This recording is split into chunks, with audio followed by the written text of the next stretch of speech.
Olá, estamos começando mais um STJ Notícias com alguns destaques entre os recentes julgamentos do Tribunal da Cidadania.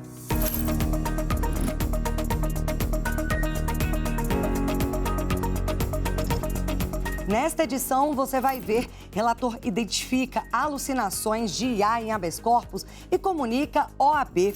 Temos ainda admitida remissão pelo Enem para preso que já tinha diploma superior. E, além disso, Justiça não pode limitar a assistência jurídica à vítima de violência doméstica. O STJ Notícias está no ar.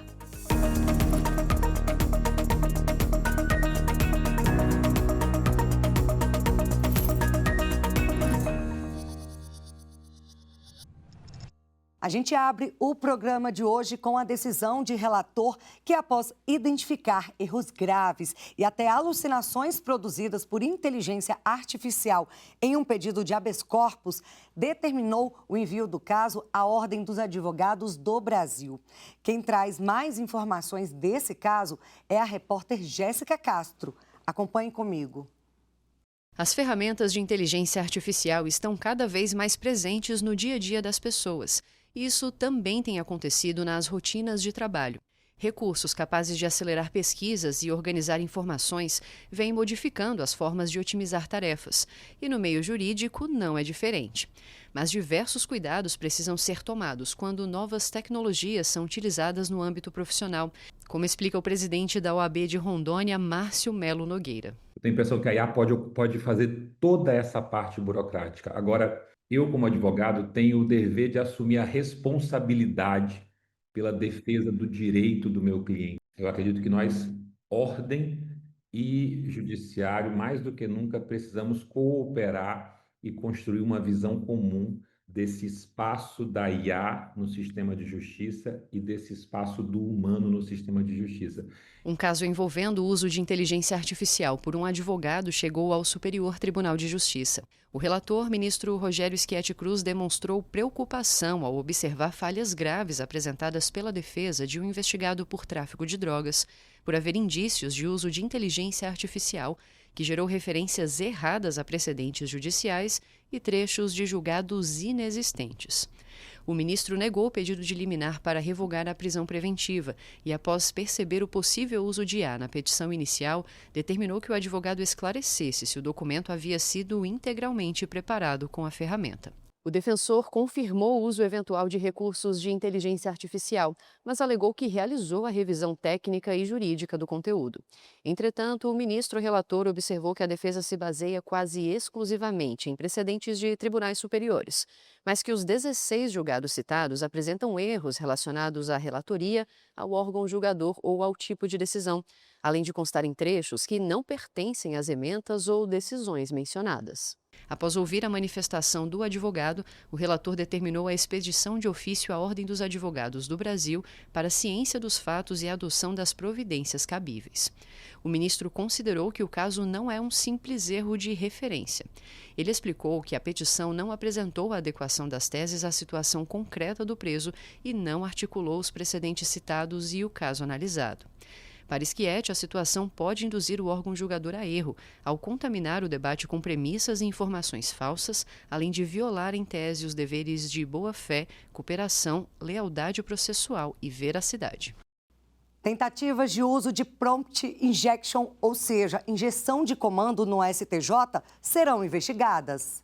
A apuração foi determinada pelo presidente do Superior Tribunal de Justiça, ministro Herman Benjamin, após a corte ter identificado nas últimas semanas em seu acervo de processos petições com prompt injection para inserir comandos ocultos em documentos para enganar o modelo de inteligência artificial usado no tribunal.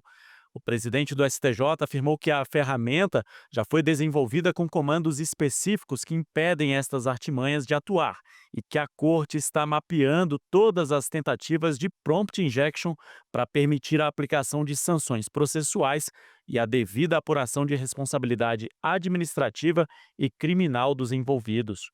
Além da investigação, foi determinado pela presidência que as tentativas de uso desse mecanismo de prompt injection, embora neutralizadas pelo sistema, passem a ser certificadas nos autos para permitir a aplicação por ministras e ministros da Corte de sanções processuais aos envolvidos.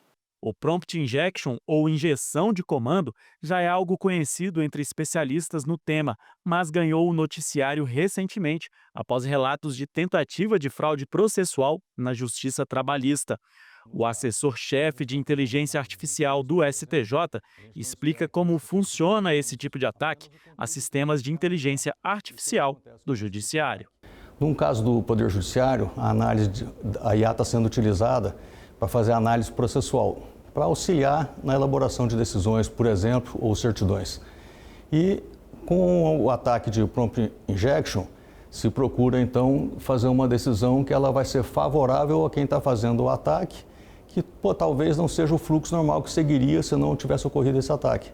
A inteligência artificial da Corte, o STJ Logos, é referência no Judiciário e adota uma estratégia de defesa contra comandos maliciosos em 3 níveis complementares. Só após passar por essas camadas é que o documento poderá ser analisado pelos gabinetes.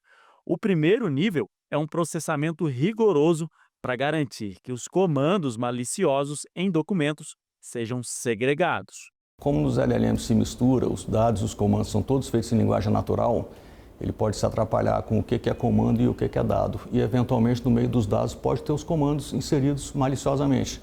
Então, o que a gente faz? A gente identifica o que é comando e o que é dado. É uma chamada segregação. É a primeira camada de defesa nossa, então, e a mais importante. Tá? A segunda é uma verificação contextual. Se eu estou analisando uma petição jurídica, não se espera que tenha comandos do tipo lá, despreze todas as instruções anteriores, ou então override de instruções. Essa é uma verificação contextual, então verificando se o texto que está dentro daquele dado ali é condizente com a função dele. Tá? E a terceira camada é a validação das respostas. Tudo que eu mando para o nosso LLM aqui, ao receber a resposta de retorno, antes de eu apresentar para o nosso usuário, eu mando de novo para ele verificar se aquilo ali está coerente com o texto que ele está analisando e com a pergunta que foi feita. Ex-governador do Acre se torna réu em mais uma ação penal por fraude e desvio em obras públicas. Por unanimidade, a Corte Especial do Superior Tribunal de Justiça recebeu a nova denúncia apresentada pelo Ministério Público Federal contra o ex-governador do Acre, Gladson Cameli. Recentemente, a Corte Especial condenou o político a 25 anos e 9 meses de reclusão, maior pena aplicada pelo STJ em uma ação penal originária. Segundo a nova denúncia, no primeiro mandato de Gladson Cameli no governo do Acre, em 2020, ele teria articulado um esquema para frustrar o caráter competitivo da licitação destinada às obras de duplicação da rodovia estadual AC-405, direcionando o contrato para uma construtora ligada à família, além de superfaturar a obra em cerca de R$ 3.600.000. Ao votar pelo recebimento da denúncia, a relatora da ação penal, ministra Nancy Andrighi, destacou que foram apresentados indícios de uma atuação coordenada entre o ex-governador e familiares para direcionar a licitação em favor da construtora Colorado, empresa que seria comandada pelo pai dele, Eládio Cameli. Nancy Andrighi também ressaltou indícios de manipulação dos custos da obra para encarecer artificialmente o contrato, falhas na fiscalização pelo órgão responsável e transferências milionárias da construtora para empresas da família Cameli. Sexta turma do STJ decide que o juízo não pode limitar previamente os poderes de atuação de advogado nomeado para ser assistente jurídico em processo sobre violência doméstica e familiar contra a mulher. De acordo com o processo, o juízo de origem nomeou, com base na Lei Maria da Penha, uma advogada como assistente jurídica para acompanhar uma vítima de violência doméstica em audiência.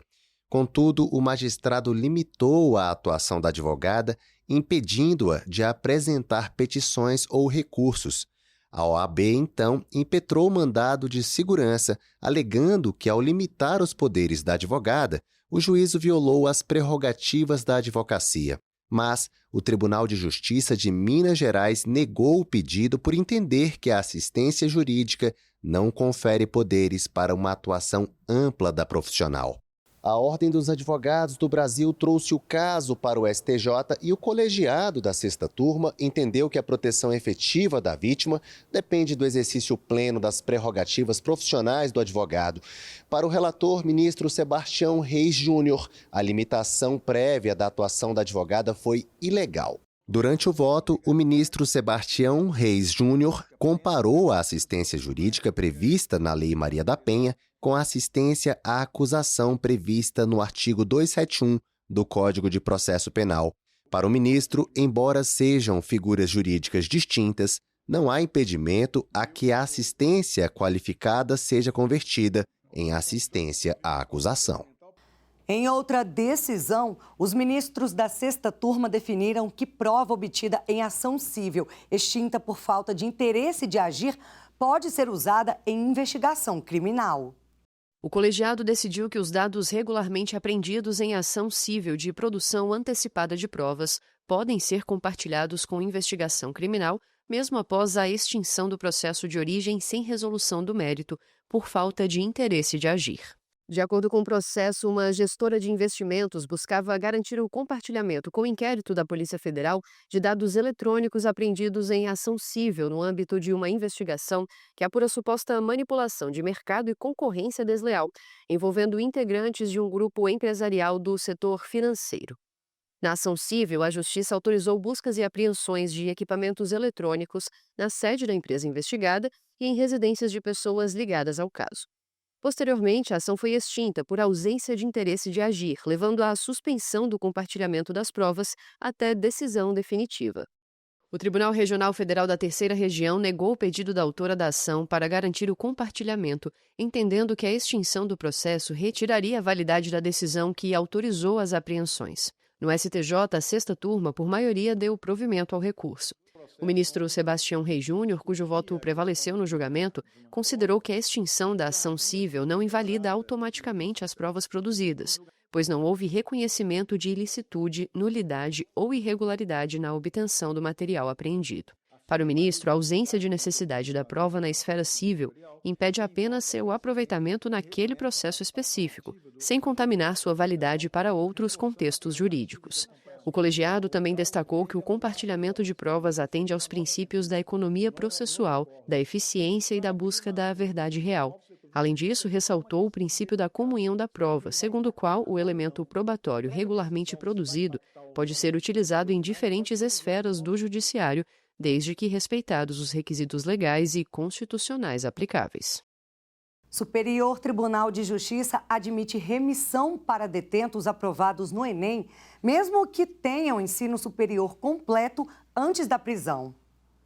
A decisão da terceira sessão do STJ encerra uma divergência entre as turmas de direito penal e uniformiza o entendimento da Corte sobre o tema.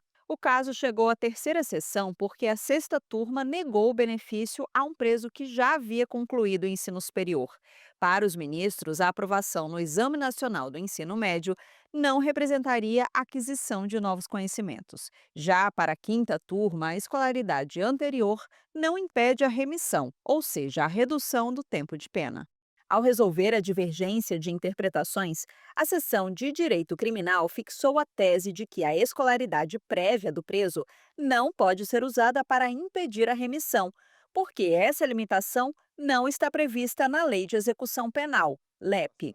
O relator dos embargos na terceira sessão, ministro Ribeiro Dantas, afirmou que a aprovação no Enem comprova o estudo por conta própria, mesmo sem matrícula em cursos formais dentro do presídio. Ele destacou ainda que a Lei de Execução Penal não prevê a restrição do benefício, baseada na escolaridade anterior do preso, principalmente porque o objetivo da legislação é a ressocialização. Além disso, segundo o ministro, o Conselho Nacional de Justiça já reconhece a remissão nessa hipótese. A decisão, porém, faz uma ressalva. Se o preso já concluiu anteriormente a etapa de ensino correspondente, pode não ter direito ao acréscimo previsto na Lei de Execução Penal, mas não impede o direito à remissão básica pelas horas de estudo comprovadas. O cálculo deve ser analisado pelo juízo da execução penal.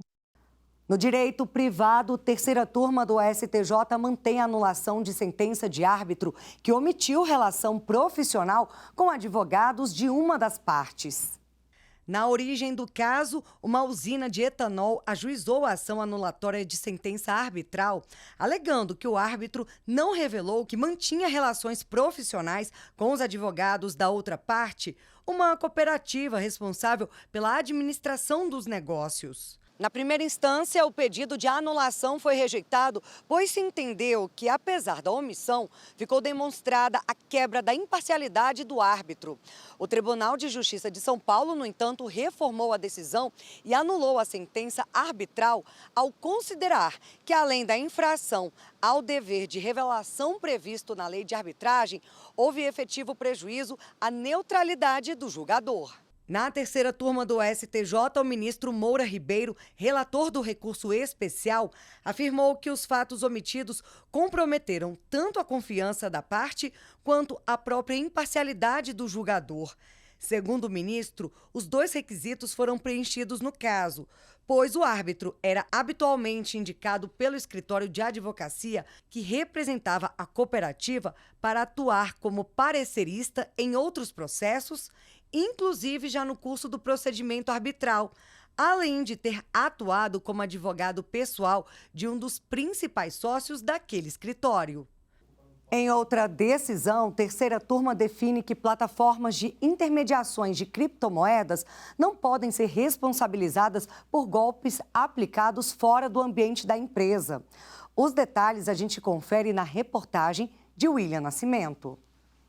Conhecidas como exchanges, as plataformas de intermediação de criptomoedas são ambientes digitais onde você pode comprar, vender ou armazenar moedas digitais, os chamados bitcoins. Elas facilitam as transações, conectando quem compra e quem vende esses ativos na internet. Mas este advogado especialista em direito digital alerta para os riscos desses negócios. O mercado de criptoativos ele é tradicionalmente já um mercado onde acontece muito crime, e até por conta do critério, da questão da transnacionalidade. Você pode fazer transferências para qualquer lugar do mundo a qualquer momento. Então você tem muitas estruturas criminosas atuando nesse mercado, o que demanda que a pessoa que vai fazer investimentos ela tem que ter um cuidado redobrado em relação ao mercado de capitais tradicional. Em um caso que chegou ao STJ, um investidor transferiu criptomoedas para uma carteira digital que mais tarde descobriu ser falsa. Ele pediu indenização à plataforma responsável pela intermediação da operação, alegando falta de mecanismos de segurança para identificar a fraude. Mas, segundo o entendimento do colegiado, a atuação da empresa terminou no momento em que a transferência foi realizada para uma carteira externa, informada pelo próprio cliente. Para os ministros, o golpe aconteceu em outra plataforma responsável pela custódia dos ativos, o que afasta o dever de indenizar. O relator do caso, ministro Ricardo Vilas Boas Cueva, destacou que o próprio Código de Defesa do Consumidor se aplica a empresas que operam com criptoativos. No entanto, afirmou que cada plataforma responde apenas pelos serviços que efetivamente presta. O ministro também observou que ficou comprovado que o investidor informou o destinatário e autorizou a transferência sem que houvesse falha no sistema da empresa processada. Na semana passada, apresentamos o primeiro episódio da série especial Testamento. E no programa de hoje, você confere a segunda parte do material que traz importantes decisões do STJ sobre o tema, como no julgamento, em que os ministros da segunda sessão admitiram ser válido um testamento particular que, mesmo não tendo sido assinado de próprio punho pela testadora, contou com a impressão digital. A reportagem é de Samanta Peçanha. Acompanhe comigo. Enquanto o filme continua, vamos ali fora para eu te falar sobre os tipos de testamento. O testamento público nada mais é do que um documento redigido e registrado por um tabelião e lido em voz alta para o testador e duas testemunhas. todos assinam. E essa é só uma modalidade de testamento. Mas não sou eu que vou explicar as outras modalidades para vocês. Vamos lá encontrar uma pessoa que sabe tudo sobre esse tema. O público, você vai no cartório, então você tem que fazer junto com o tabelião. É o tabelião quem vai escrever, quem vai digitar. Um tabelião, um substituto legal, representado por ele, né? Na presença de duas testemunhas. O testamento público, ele acaba tendo uma segurança jurídica maior e um procedimento menos também demorado. Tem um testamento particular que você pode fazer no escritório, você pode fazer em casa, a próprio punho, desde que tenha 3 testemunhas e você pode colocar numa gaveta. Agora a gente também tem o testamento cerrado, que ele é pouco usado, mas ele existe. Você faz esse testamento e você leva no cartório só para quê? Para o tabelião ver se é você quem está entregando, levar 2 testemunhas e que ele está devidamente cerrado, fechado. Todos os testamentos precisam passar por homologação judicial e podem ser invalidados se não cumprirem as exigências legais. Além das condições mencionadas, a pessoa deve ter mais de 16 anos e estar em plena consciência, ou seja, não pode fazer testamento quem no momento de escrever ou assinar não entender o que está fazendo por causa de doença ou confusão mental. Alguns recursos chegaram ao STJ questionando a capacidade civil do testador.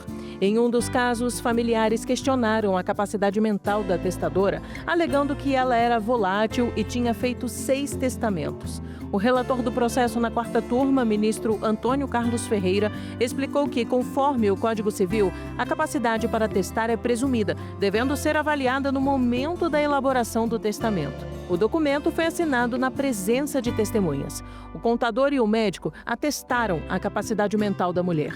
Assim, o testamento foi mantido válido pelos ministros, pois não foram apresentadas provas robustas em contrário. E quando a questão nem é a capacidade civil, mas física, de conseguir assinar de próprio punho o testamento. Nilza Bovendorp utilizava a cadeira de rodas por conta do avanço da esclerose múltipla quando a filha Beatriz era só uma criança, com 7 anos de idade.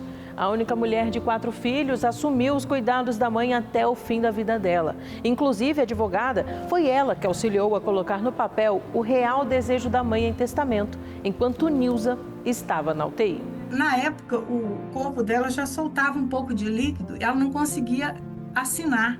Ela não tinha condição de assinar. A mãe assinou o documento com a impressão digital. Esse podia até ser um enredo de filme, mas é vida real mesmo.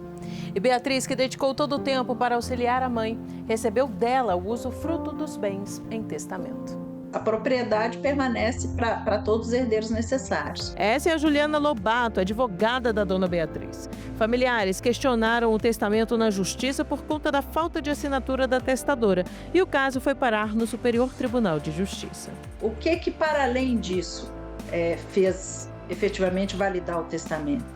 Existiram as 3 testemunhas, o testamento foi lido em voz alta, então todo outro procedimento que não a assinatura existiu. Para a relatora do recurso especial, ministra Nancy Andrighi, não há dúvida acerca da manifestação de última vontade da testadora, que, embora sofrendo com limitações físicas, não tinha nenhuma restrição cognitiva. Quando a gente recebeu, então, esse acórdão, ele foi, assim, uma dimensão extraordinária.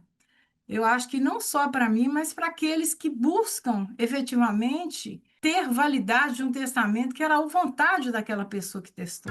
Se depois de tudo isso ainda acredita que testamento é uma coisa muito distante da sua realidade, a doutora Juliana tem um recadinho para você. A morte é a única certeza que a gente tem na vida, que a gente vai morrer um dia. E, no fundo, todo ser humano com um mínimo de bondade no coração quer pacificar a própria família, né? É isso. O testamento é mais do que uma ação prática. É, de certa forma, cuidar de quem se ama.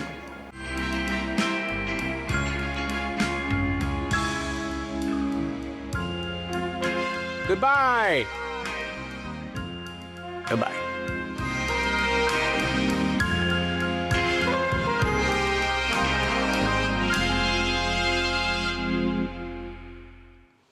E o STJ Notícias vai ficando por aqui. Se quiser saber mais sobre decisões e outras informações do tribunal, basta acessar o site oficial o canal do STJ no YouTube e tem também as plataformas de áudio e as redes sociais. Até semana que vem. Tchau, tchau!